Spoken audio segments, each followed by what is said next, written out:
Come back to another video. So in this video we are going to register our FTD1 and FTD2 with FMC over here. So if I go back to my FTD1, I have already configured the FTD1. The only thing is that I need to configure my manager. I will say that configure manager add 10.1.1.4 with key Cisco 123, and I will do the same thing on my FTD2 now. So I will go back to my FTD2. If I say that configure manager add 10.1.1.4 with Cisco 123, and if you remember, my management IP address is 10.1.1.0, so I will 10.1.1.0, and this one is .5 and management is .6, and this one my FMC is .4.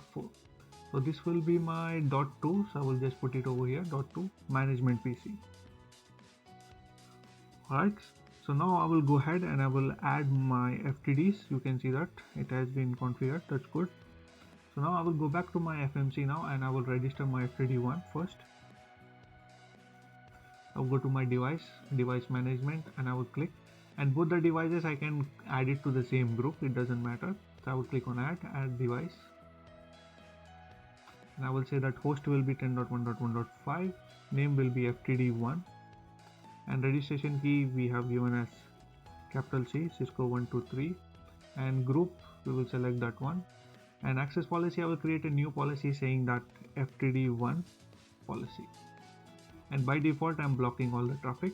Click on save.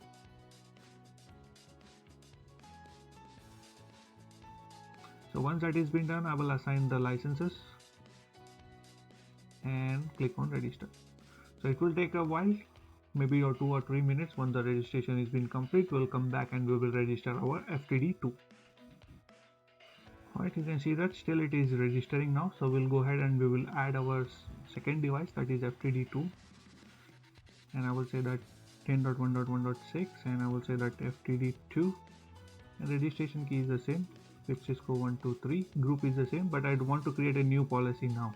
I don't want to go with FTD1, so I will go ahead, I will say that FTD2 policy. By default, blocking all traffic again, click on save. And now it should start. I will assign the license, and after that it should start the registration, and click on register. So again it will take a while, so once this has been done, I will come back again.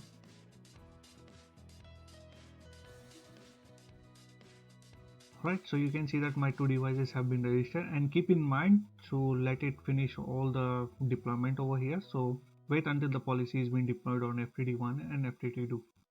So both of the devices should be deployed and policy should be deployed. So wait until that one, then only you will proceed with the another configuration. I hope this video was very informative for you. See you in the next video.